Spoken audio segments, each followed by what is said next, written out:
Peace be with you. Dear friends, welcome to Living Flame, Daily Gospel Reflections.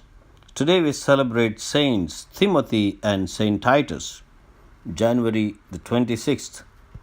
These two men were disciples of Saint Paul, and Paul's letters to them are found in the New Testament. Timothy was a close friend of Paul, working with Paul in his ministry, including serving time in prison alongside his mentor. Eventually, Timothy was consecrated as the bishop of Ephesus. He was stoned to death in the year 67 AD. Paul named Titus bishop of Crete. He is said to have delighted in the same intimate goodness of others and drew people to him for his kindness. Titus is said to have died of old age. Timothy, the patron saint of stomach and intestinal disorders, while Titus is the patron saint of Crete. Now, today's gospel passage for our reflection is taken from Luke chapter 10, verses 1 to 9. The Lord appointed other 70 also and sent them two and two before his face into every city and place.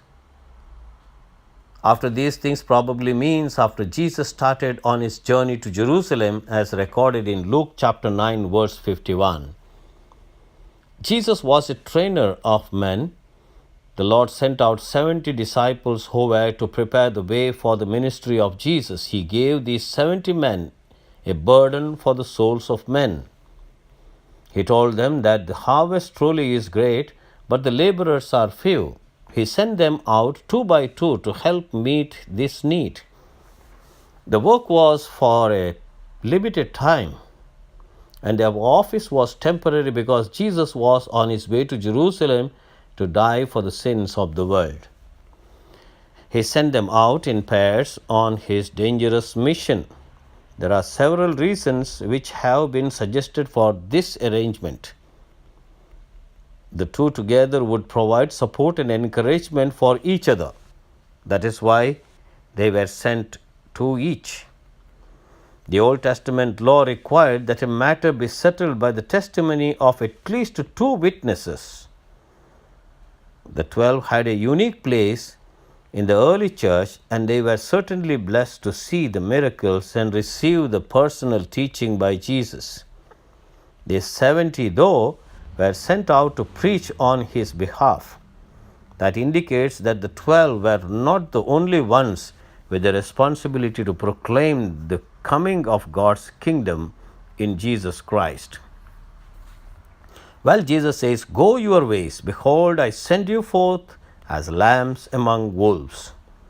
Carry neither purse nor shoes, and salute no man by the way.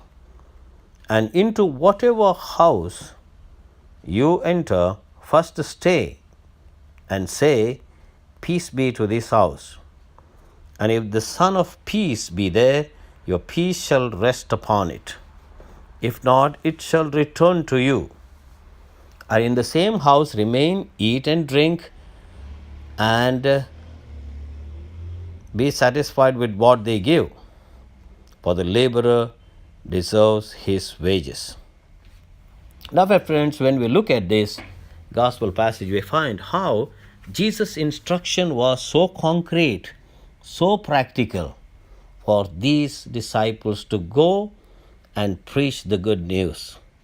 And they had to preach it with peace.